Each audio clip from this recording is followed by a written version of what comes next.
Kecuali mahasiswa ini dianggap ancaman militer. Komponen cadangan ini adalah komponen yang dibentuk untuk membantu TNI di dalam menghadapi ancaman militer. Dalam menghadapi ancaman militer, menempatkan TNI sebagai unsur utama dibantu dengan komponen pendukung dan cadangan. Jadi kalau dibilang komponen cadangan bukan status militer, ya kita salah urus lagi negara ini. Penugasan Komcat itu untuk mengawal demonstrasi 12 Juni lalu itu tuh adalah menggambarkan bagaimana negara melihat demonstrasi atau para demonstran hari ini yaitu sebagai ancaman negara. Iya, ancaman militer terhadap negara berarti sudah. Kalau kita sudah menggerakkan komponen cadangan, artinya apa? TNI sudah tidak bisa mampu kan? Jadi kalau ancaman non militer sesuai bentuk ancaman, sehingga ancamannya apa? Oh, ancaman mahasiswa. Ya kalau ancaman mahasiswa, ancaman non militer siapa? Polisi. Polri. Kalau polisi, yang terganggu apa sih mahasiswa? Keamanan dan ketertiban. Tugas polisi nomor 1. Menjaga keamanan dan ketertiban masyarakat, itu nomor 1. Jadi kalau keamanan dan ketertiban terganggu, bukan komponen cadangan yang digerakkan, polisi yang digerakkan. Latihan militer terhadap mereka para calon manajer Koperasi Desa Merah Putih, Pak, itu relevan nggak? Semua skill, semua kemampuan-kemampuan yang diajarkan kepada mereka ketika mereka ditugaskan menjadi manajer Koperasi Desa Merah Putih. Saya Ketua Pusat Koperasi Purnawirawan dan Warakawuri ABRI DKI Jakarta. Di situ ada manajernya, apa kerjaannya? Yaitu menghitung uang, menghitung ini. Lah kalau dengan tugasnya itu dihadapkan dengan saya lihat kemarin Latsarmil, ya jauh sekali. Sampai senjata, itu patroli malam atau patroli pagi, patroli. Apa manajer untuk sampai sejauh itu, untuk apa? Kok kalau punya manajer begitu, kamu apa saya ketua sana? Kita usir malah.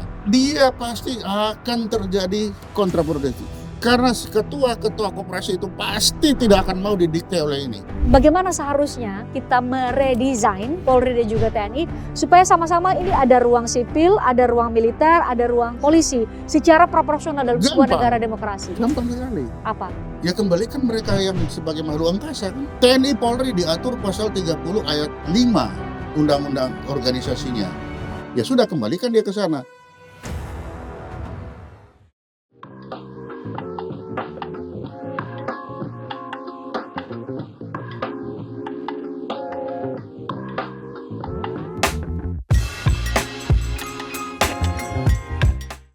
Biasanya kalau saya mengundang narasumber yang satu ini, pertanyaan dari netizen hanya satu. Pak Ponto ini, Pak Sulaiman Ponto ini kalau bicara mengenai Polri ya jelas saja bicara mengenai Polri, mengkritik RUU Polri dan sekarang yang sudah jadi undang-undang ya.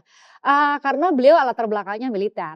Oleh karena itu di episode kali ini saya ingin membahas mengenai desain institusional dan desain fungsional dari TNI dan Polri. Yang hari-hari ini sepertinya masuk ke ranah yang abu-abu. Kita tidak bisa membedakan kembali ini militer yang masuk ke sipil atau sipil yang masuk ke militer atau seperti apa. Saya sudah bersama dengan Pak Sulaiman Ponto. Pak Ponto, makasih. Ya. Sudah berkali-kali mau hadir dan Pak Ponto juga berkenan untuk saya bilang tadi kita bahasnya tuh desain institusional dan desain fungsional dari dua entitas ini Pak Ponto. Okay. Dari TNI dan juga Polri. Saya mulai dari militer dulu. Okay. 12 Juni kemarin Pak Ponto mengejutkan sekali buat kami semua karena tiba-tiba komando cadangan itu di standby-kan atau bahkan menjaga atau mengawal demonstrasi yang dilakukan oleh para mahasiswa. Komando cadangan sih sipil yang menjadi militer atau apa Pak Ponto sebenarnya? Komcat, jadi komponen cadangan. Komponen cadangan itu kita bisa ketemu itu di dalam Undang-Undang Pertahanan Negara, Undang-Undang Nomor 3 Tahun 2002 Pasal 7 Ayat 2. Di situ dijelaskan dalam menghadapi sistem pertahanan negara, dalam menghadapi ancaman militer, menempatkan TNI sebagai unsur utama, dibantu dengan komponen pendukung dan komponen cadangan. Jadi komponen cadangan ini adalah komponen yang dibentuk untuk membantu TNI di dalam menghadapi ancaman militer. Kalau kemudian berhadapan dengan mahasiswa yang adalah sipil, mahasiswa dan masyarakat sipil? Tentunya tidak kan. Kecuali mahasiswa ini dianggap ancaman militer. Sepanjang kalau kita konsekuen dengan bahwa dalam menghadapi ancaman militer, baru TNI dibantu oleh komponen cadangan dan komponen pendukung dan komponen cadangan. Di komponen cadangan ini apabila ada ancaman militer, ketika TNI sudah tidak bisa lagi atau sudah berkurang kekuatannya. Tapi kalau sepanjang TNI ini masih kuat kekuatannya, ya dia tidak perlu menggunakan komponen cadangan. Pak, saya coba menebak-nebak sebenarnya. Ini cocok logi aja Pak Ponto. Kalau pembenaran yang yang mungkin sekali lagi saya harus disclaimer sekali lagi mungkin menjadi alasan waktu itu Menhan memutuskan untuk menggunakan komando cadangan untuk mengawal demonstrasi adalah karena komando cadangan itu bagaimanapun latar belakangnya tetap sipil.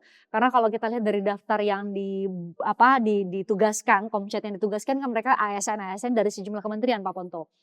Kalau alasannya mereka adalah tetap sipil, sehingga kemudian menjadi sangat aman kalau dia juga berhadapan dengan sipil dalam hal ini adalah mahasiswa dan kelompok masyarakat sipil yang berdemonstrasi. Itu masuk punya dasar atau bagaimana? Ya kalau seperti itu jangan duluan. Kenapa? Komponen cadangan ini kan dengar kata-katanya dalam menghadapi ancaman militer menempatkan TNI sebagai unsur utama dibantu dengan komponen pendukung dan cadangan. Jadi cadangan ini membantu TNI menghadapi ancaman militer. Di mana kita tahu kalau ancaman militer misalnya dia disiapkan untuk menghadapi ini. Sehingga statusnya dia pun ini nanti ini sama dengan status militer. Jadi kalau dibilang komponen cadangan bukan status militer, ya kita salah urus lagi negara ini. Kenapa komponen cadangan dan komponen pendukung itu mendukung komponen utama yaitu militer, TNI. Jadi yang perlu untuk digarisbawahi adalah mau itu komponen utama, komponen cadangan, komponen pendukung hanya terhadap ancaman militer. Iya, itu desainnya. Kalau menghadapi ancaman militer kita sudah tahu mereka ini disiapkan seperti apa. Ya kekerasan. Lah kalau ancaman komponen cadangan disiapkan dengan ancaman militer, kita menyiapkan komponen cadangan dengan kelembutan, ya untuk apa? Jadi salah kaprah menurut ya sudah salah kaprah. Komponen apapun namanya komponen cadangan, dia disiapkan untuk menghadapi kekerasan dengan cara kekerasan karena ancamannya ancaman kekerasan, ancaman militer itu. Lah kalau kemudian komponen cadangan ini dibilang lemah lembut, ya bukan komponen cadangan namanya. Atau kita merusak sendiri sistem pertahanan kita. Atau tadi yang saya bilang bahwa karena komando cadangan ini adalah para ASN, mereka juga adalah sipil, ya nggak apa-apa dong sipil sama sipil berhadapan-hadapan. Nah itu kan sudah kekeliruan dengan desain utama. Desain utama kan membantu TNI menghadapi ancaman militer itu. Lah kalau kita membuat sesuatu tidak tahu dipakai untuk apa, ya kehancuran namanya. Artinya kita tidak tahu ketika membentuk komponen cadangan ini untuk apa sih? Kan harus tahu dulu.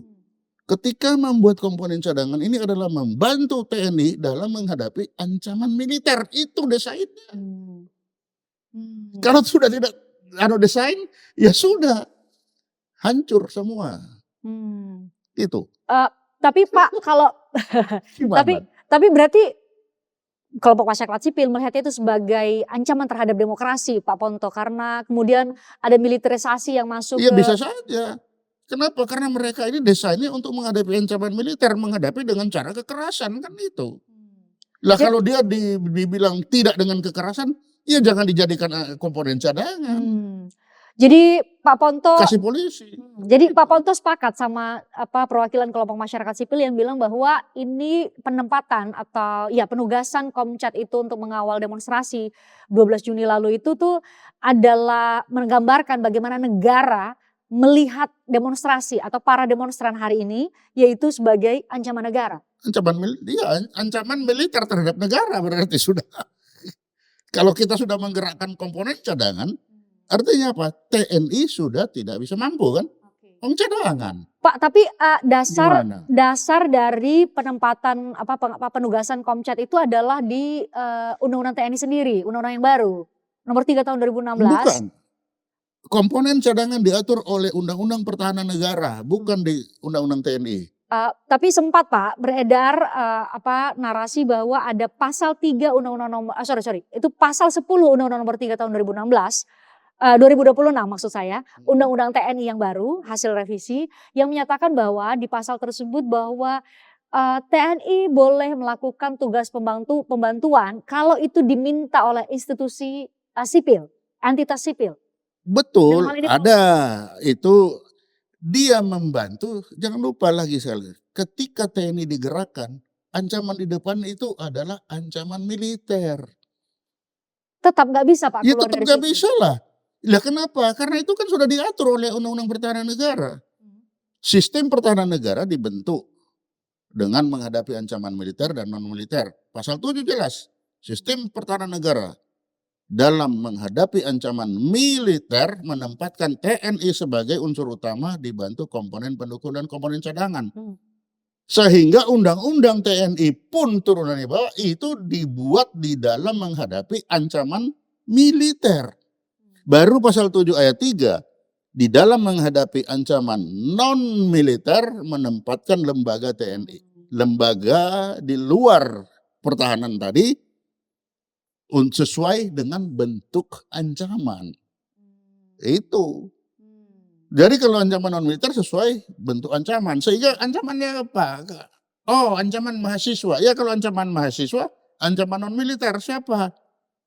Polisi. Polri. Kenapa? Kalau polisi yang terganggu apa sih mahasiswa? Keamanan dan ketertiban. Tugas polisi nomor 1 menjaga keamanan dan ketertiban masyarakat. Itu nomor 1. Nomor 1 di pasal 30 Undang-Undang Dasar Pasal 1945. 30 ayat 4 Undang-Undang Dasar itu tugas Polri nomor 1. Kan itu.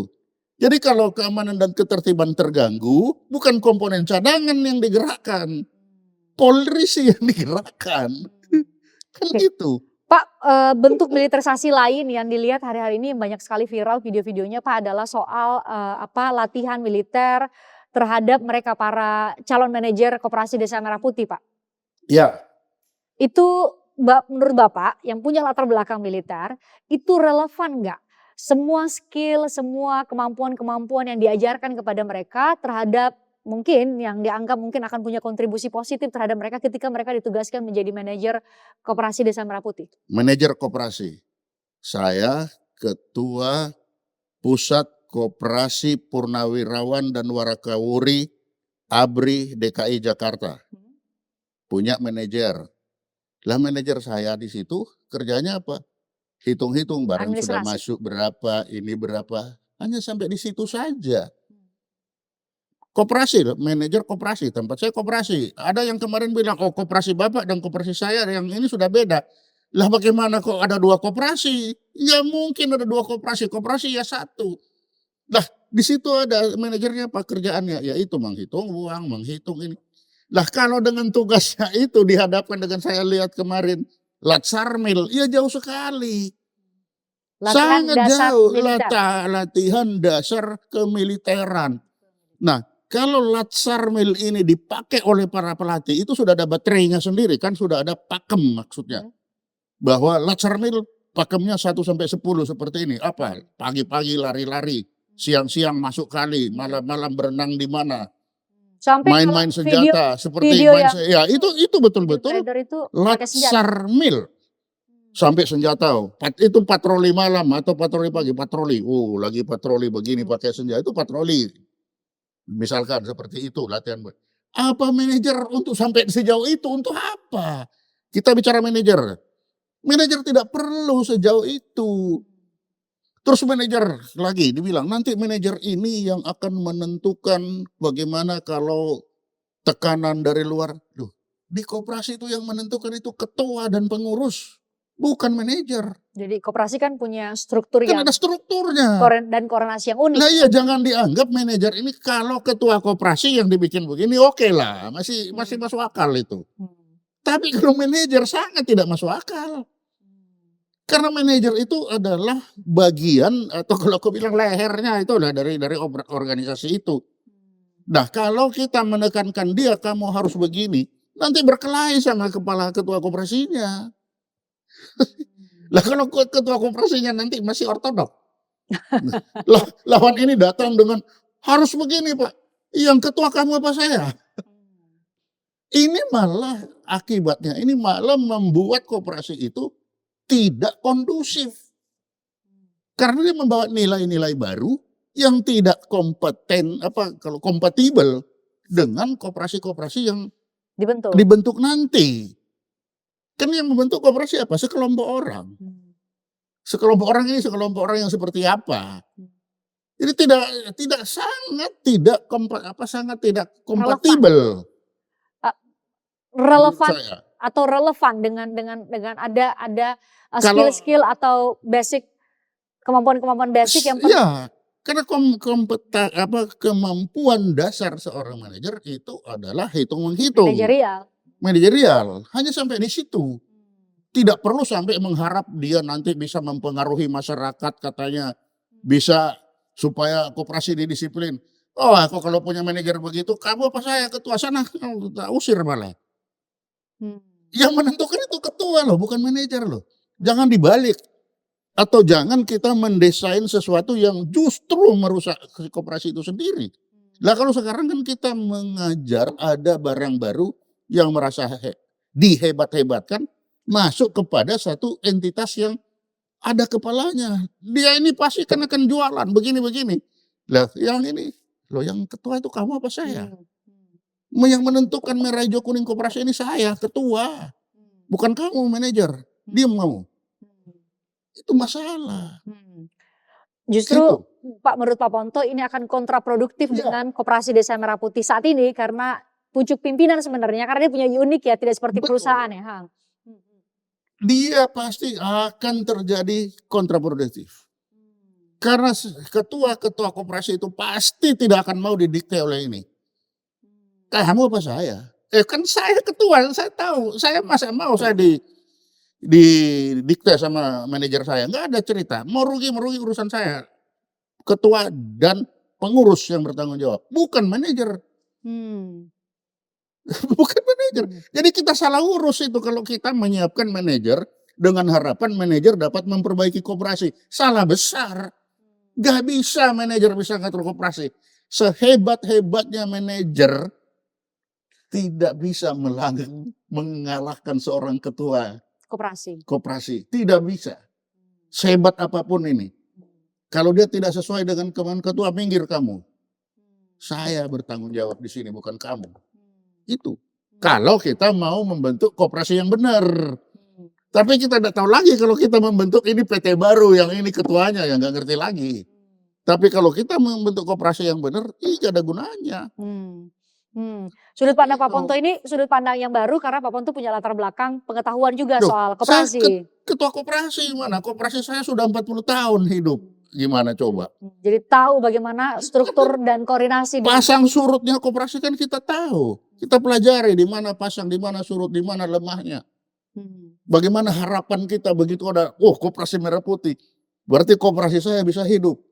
Kita minta, coba kita tolong dikasih tambahan kuota untuk jualan gas melon, nggak dikasih. Kita minta bagaimana kita dikasih kuota untuk bisa menjual beras ke bawah, nggak dikasih juga. Padahal itu kan koperasi. Lalu bagaimana koperasi Merah Putih anak baru lahir ini dikasih privilege yang begitu besar, yang kita sendiri belum tahu. Bagi kita orang yang sudah lama koperasi kan melihat. Masa sih koperasi ada dua? Setahu kita koperasi itu cuma satu. Koperasi itu adalah sekumpulan orang yang mempunyai tujuan yang sama. Lah sekarang koperasi Merah Putih apa sekumpulan orang? Koperasi desa. Harapannya ini adalah koperasinya desa. Tidak ada koperasi desa. Koperasi itu milik orang per orang. Bisa orang desa, bisa orang kota, bisa orang mana. Siapapun dia menjadi anggota. Siapapun dia. Nah kalau hanya bilang koperasi desa, Pemkop Bekasi yang saya pernah ketua juga bisa menjadi koperasi desa juga. Karena dia ada di desa sana di Bekasi. Pemkopnya, primer, kan ini sudah pusat, yang bawahnya primer. Primer koperasi ABRI itu itu ada di desa. Jadi dia juga punya hak menyandang sebagai Kopdes. koperasi desa. Lah kalau ABRI tidak merah putih, ya gimana lagi kita tidak bisa bilang ABRI merah putih. Kan itu. Jadi sebenarnya kalau kita mau koperasi desa ini bukan koperasi desa, itu badan usaha milik desa. Nah ini baru milik desa. BUMDes itu. Kalau kita bicara BUMDes, itu baru milik desa. Kenapa? BUMDes diatur oleh undang-undang desa. Desa harus membangun badan usaha. Lalu dia dari mana modalnya? Dibiayai dari dana desa. Itu undang-undang. Sedangkan Kopdes ini diatur oleh Inpres. Instruksi presiden. Secara di bawah. di peraturan perundang-undangan dia di bawah dari Makanya bagaimana kok Inpres bisa mau mengalahkan BUMDes? undang-undang desa. Seharusnya yang besar itu adalah BUMDes. Itulah kalau kita mau membesarkan desa, BUMDes yang dibesarkan. Itu namanya desa. Tapi kalau hanya koperasi, bukan koperasi desa. Koperasi orang per orang. Jadi misalkan, satu koperasi ada 200 orang lah katakan. Anggota. 200 orang anggota di desa A. Ini sekarang ini koperasi desa ini, kalau katakan kalau saya salah, yang bangun Agrinas. Agrinas pinjam dapat uang dari Himbara, Agrinas. Agrinas yang membangun Kopdes, bangunan-bangunannya. Kalau gagal yang disandra adalah dana desa. Yang bertanggung jawab dana desa siapa? Kepala desa. Lalu bagaimana kepala desa menandatangani, inilah kalau gagal ini saya yang tanda tangan ya. Apa mungkin? Seharusnya kan tanggung jawabnya tanggung jawab bersama dong ya di sebagai anggota koperasi kalau memang ada apa-apa. Kalau gagal anggota, nah, tapi kan yang pinjam ini Agrinas, bukan koperasi. Lah sekarang dana desa disandra untuk membayar nanti pinjamannya Agrinas. Ini bagaimana ceritanya? Sudah pasti nanti apa? Kepala desa kan harus ada tanda tangan pembayaran. Bagaimana dia harus membayar sesuatu pengeluarannya yang dia tidak tahu. Bisa dua, dia dipaksa menandatangan atau tanda tangannya dipalsukan. Dari logika keuangan negara saja itu sudah tidak sesuai. Dari logika itu kan karena dia disandra, kalau ini gagal ini otomatis dipotong. Padahal untuk memotong dana desa harus ada tanda tangan kepala desa. Kapan kepala desa? Kalau kepala desa disodorkan ini, saya tidak pernah mengeluarkan itu. Kalau tiba-tiba dana pun tetap dibayar, berarti ada pemalsuan tanda tangan kepala desa. Nah, ini kita sudah menghasilkan masalah baru. Itu baru kita berbicara membuat, kenapa harus Agrinas, pertanyaan saya, kalau kita bicara koperasi, kalau memang koperasi, silakan aja langsung ke desa kita lihat. Di desa ini ada apa sih? Oh, ada sekelompok orang yang di situ sayur mayur. Ya, koperasi sayur mayur desa ini. Ada apa? Oh, ada peternak kambing. Koperasi susu kambing. Ada buaya, koperasi kulit buaya. Nah, kan ini ada lagi, ada buaya darat, koperasi buaya darat. Kan koperasi itu kan sama. Tidak ada koperasi itu dalam satu koperasi ada 5 atau 6 macam. Enggak mungkin. Koperasi sekelompok orang yang punya bos. Ini ruangan ini bisa koperasi ini. Koperasi dalam apa? Koperasi dalam rangka untuk podcast. Bisa. Tapi koperasi itu satu koperasi satu jenis saja. Jadi tidak mungkin desa. Sehingga ketika kita bicara koperasi desa yang hanya 100-200 orang dengan menggunakan dana desa, maka ada masyarakat desa yang dirugikan. Ketika dia tidak menjadi bagian dari koperasi, padahal dana desa untuk dia juga kan, tapi hanya dipakai untuk koperasi, berarti dia dirugikan. Padahal dana desa ini untuk desa secara keseluruhan yang bisa dinikmati oleh seluruh masyarakat desa. Nah, kalau kita memang mau seperti itu, ada BUMDes. Kenapa kita bilang Kopdes? Entitasnya sudah ada, sudah existing ya. Nah, kalau kita BUMDes, oke. Koperasi ada, koperasi di desa apa saja? Oh, ada primer koperasi ABRI, ada di desa. Di desa A, satu desa mungkin kita ada 3-4 itu. koperasi ABRI, ada koperasi mana lagi? Nah, koperasi-koperasi inilah yang di Diperkuat. desa yang diperkuat. Kamu ngapain? Oh, saya jual gas melon. Nah, kasih tambah kuota dia jual gas melon. Akan begitu. Ini saya minta gas Kuota. melon ditambah, nggak dikasih. Gimana coba? Karena dikasihnya ke Kopdes, Pak, ke Kopdes. Lah, kasih ke Nah, Kopdes sendiri. Dan jangan lupa, ini namanya ekonomi itu tidak bisa diatur. Itu sangat pasar, dinamis. Dan pasar itu sangat ditentukan oleh sentimen ya. apa ini? Hubungan chemistry. Chemistry, dia lihat, wah sehebat apapun kalau barang baru, nggak akan dilihat. Mobil jelek-jelek koperasi saya 40 tahun sudah. Luar Gitu. biasa bertahannya ya. Gimana? Itu mengenai koperasi Desa Merah Putih, Pak. Iya. Bentuk apa militerisasi lain yang mungkin bisa gampang dilihat, Pak, adalah soal retret yang diikuti oleh Ketua DPRD seluruh Indonesia, Kepala Daerah seluruh Indonesia, apa-apa tuh semua sekarang, Oh ya. bahkan wakil-wakil menteri sendiri gitu ya. Itu semua itu relevan atau tidak kalau Oke, soal itu? begini. Kalau para menteri, para Wakil menteri pokoknya kepala-kepala lah itu. Kalau kepala-kepala itu masih ada relevansinya. soal kepemimpinan. Dana masalah kepemimpinan. Kenapa? Kalau kita lihat Singapura, Jepang, mereka punya militer wajib. Jadi ada militer. Sehingga di situ mereka sudah terbiasa. Di dalam militer wajib sudah pasti ada bicara tentang kepemimpinan, struktur, tata cara. Kita kan tidak.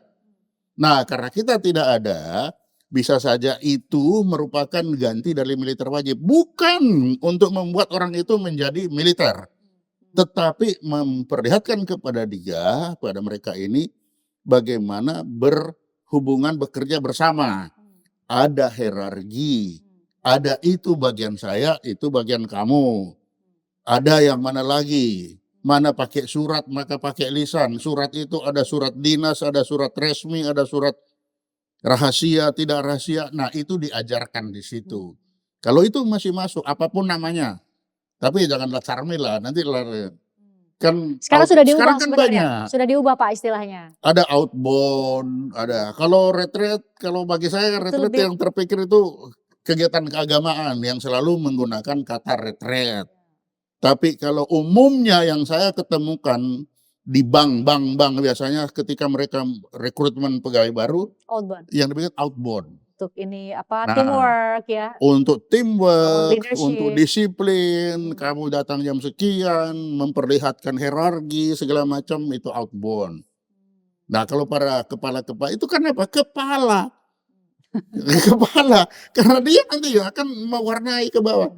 Tetapi kalau yang dikasih itu hanya leher, kan wakil. Middle management ya. Kan saya dulu kan jadi kepala bais. Terus pernah jadi wakil. Wakil cuma awak karo sikil. Nah, kalau awak karo sikil itu nggak bisa ngapa-ngapain. Itu wakil. Nah, manajer di bawahnya wakil. Jadi wakil aja sudah awak karo sikil, apalagi hanya manajer. Nggak bisa dia mewarnai itu. Nah, tapi kalau tadi para kepala-kepala ya oke. Itu relevan menurut Anda. Relevan. Kalau Oke. itu relevan. Tidak adil kalau kita bahas mengenai TNI tanpa kita bahas mengenai saudaranya. Karena Ya. Pak Ponto ini sering diserang bahwa ini Pak Ponto suka kritik-kritik Polri ya karena dia latar belakangnya militer. Nah, saya mau minta pendapat, tadi sudah kita bahas ya mengenai Ya. militerisasi. Sekarang kita bahas mengenai undang-undang Polri yang baru Pak Ya. Ponto. Penonton kita tentu mengikuti betul bagaimana Pak Ponto berkali-kali kita bahas mengenai pasal 28 waktu itu ya di undang-undang Polri yang 28 lama. betul. Sekarang ada sejumlah perubahan atau pasal-pasal baru yang diatur melalui undang-undang Polri yang baru, Pak. Ya. Salah satunya adalah dengan tetap membolehkan untuk menempatkan anggota TNI Polri di sejumlah institusi yang kita berkali-kali bahas, Ya. Pak. Jadi memang ini semangatnya ini adalah kalau saya lihat bagaimana si Polri ini supaya bisa bekerja di luar struktur Polri. Nah, sekarang mari kita lihat. Kita tidak bicara bahwa Polri ini senang atau tidak, bukan. Kita lihat dulu Undang-Undang Dasar kita mengatur Polri itu seperti apa. Kita baca pasal 30 ayat 4. Bahwa di situ Polri itu tugasnya apa? Menjaga keamanan dan ketertiban masyarakat. Melindungi, mengayomi, melayani masyarakat. Baru yang kelima, yang terakhir ini baru menegakkan hukum. Artinya kalau ini dengan dia menjaga keamanan dan ketertiban masyarakat sudah tertib, tidak perlu lagi ada penegakan hukum. Karena masyarakat sudah tertib. Itulah makanya tugas nomor 1 ini. Nah, itu pasal 30 ayat 4. Baca di ayat 5. Di ayat 5 Undang-Undang Dasar itu menyatakan kelima-limanya ini bisa dilaksanakan, diatur kewenangan, struktur, dan lain-lain diatur dengan undang-undang. Dalam hal ini undang-undang Dalam hal Polri. ini Undang-Undang Polri. Maka lahirlah di Undang-Undang Polri itu pasal 10, 11, 12, 13, 14 kan mengatur itu. Menjaga tugas Polri, menjaga keamanan, ketertiban. Jadi 5 ini hanya bisa dilakukan di bawah payung Undang-Undang Polri. Artinya di dalam struktur kepolisian. Sehingga kalau kita bilang di dalam struktur kepolisian, itu artinya di dalam struktur organisasi yang diatur oleh Undang-Undang Polri.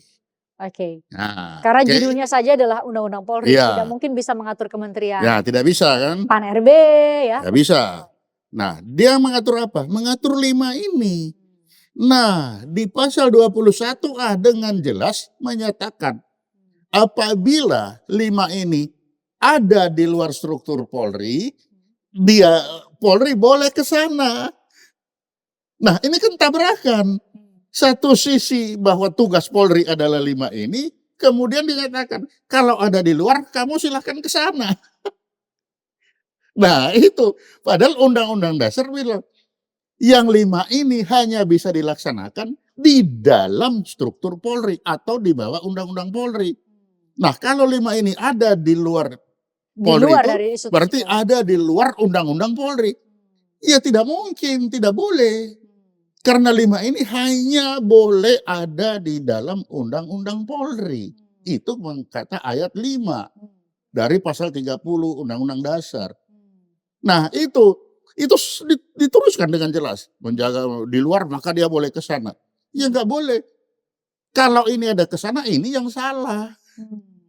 Ini yang bertentangan dengan Undang-Undang Dasar. Itu yang diganti pasal 21A ayat 1 dan 2. Lalu ayat 3 dan 4. Ayat 3 di situ disebut apabila memiliki keahlian. Ya. Ya, boleh. Lalu yang keahlian yang diperlukan oleh ya, institusi lain ya. Lalu yang kedua, nah pertanyaan, kalau keahlian apa Polri itu kalau dari yang 5 ini? Penyelidikan dan penyidikan, Pak, investigasi. Tetap harus di bawah Polri kan? Keahliannya ini tidak bisa keahlian ini di luar. Dia tetap ada di Polri, tapi kalau keahlian sebagai manusianya, ya silakan aja. Makanya tinggalkan itu Polri. Tapi kalau keahlian Polri yang masuk di dalam 5 ini termasuk menyidik ini, kita lihat PPNS menyidik. Ya. Penyidik pegawai negeri sipil ya. Tetap di bawah kendali Polri.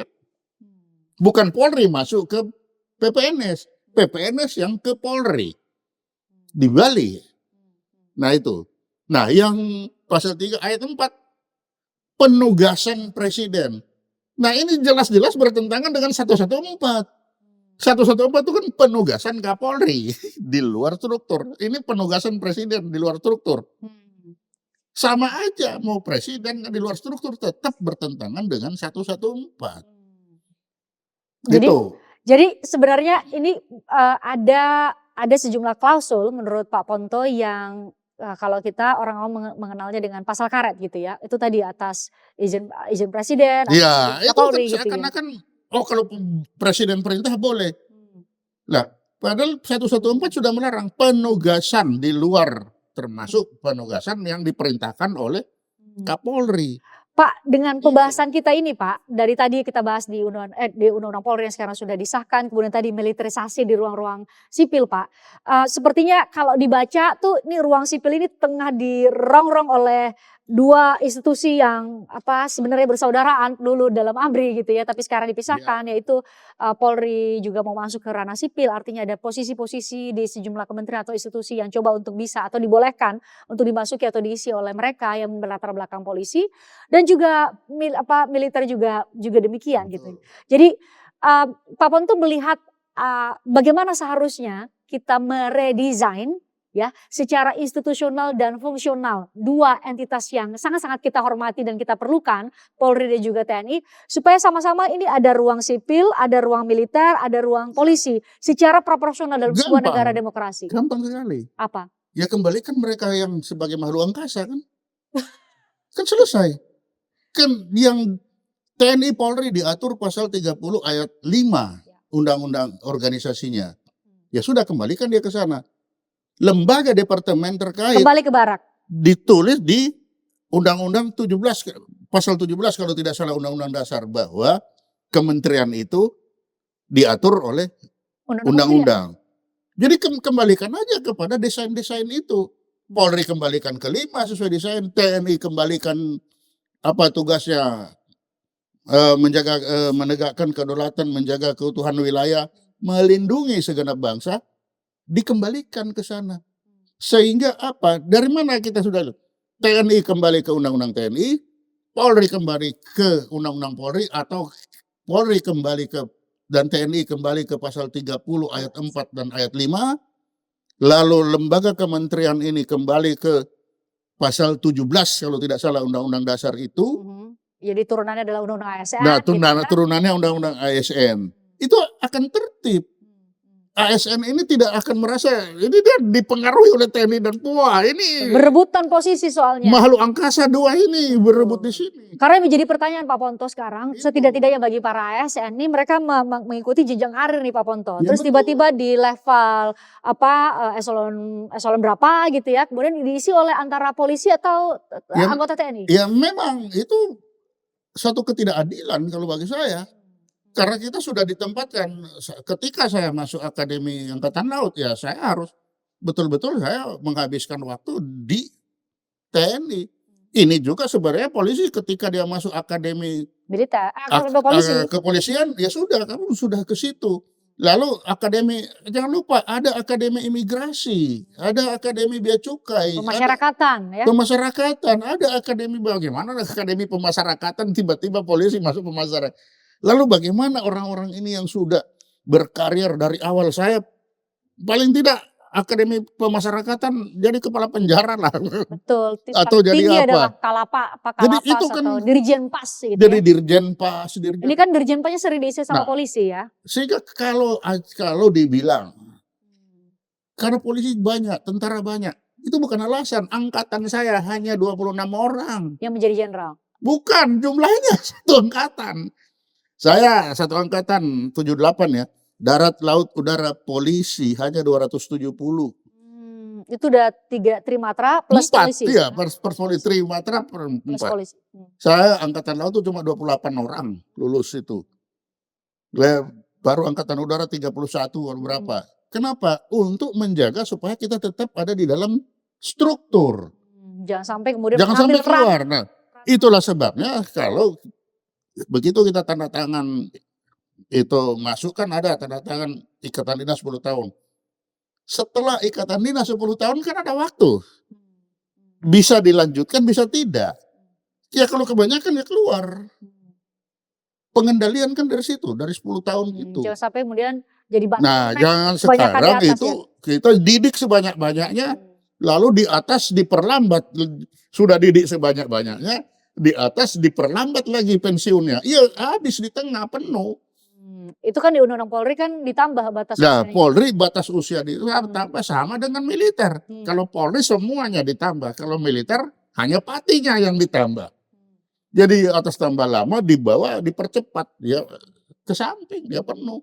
Dan tentu kondisi ini tidak dalam kondisi yang ideal untuk bisa menciptakan situasi yang kondusif dalam bernegara. Betul. Ya itu tergantung. Kalau saya tidak terlalu pusing dengan itu. Yang saya hanya melihat desain konstitusi. Balik lagi lah ke Undang-Undang Dasar 1945. Kita kembalilah ke Undang-Undang Dasar. Nah setelah itu baru kita lihat jumlahnya. Apakah jumlah ini sudah sesuai atau tidak. Ya kalau memang polisi banyak, ya memang polisi banyak. 1 banding berapa polisi? Ya, betul. 400 sekian, ya. Kapolri bilang kita masih kurang 250, ya terima yang banyak. Bukan bikin batalion yang banyak untuk begal, kan akan ngaco. Oke, Pak Ponto terima kasih sudah kali ini kita bikin angle-nya tuh lebih proporsional karena kita bahas kedua-duanya. Jadi Anda juga bisa memberikan insight-insight yang banyak.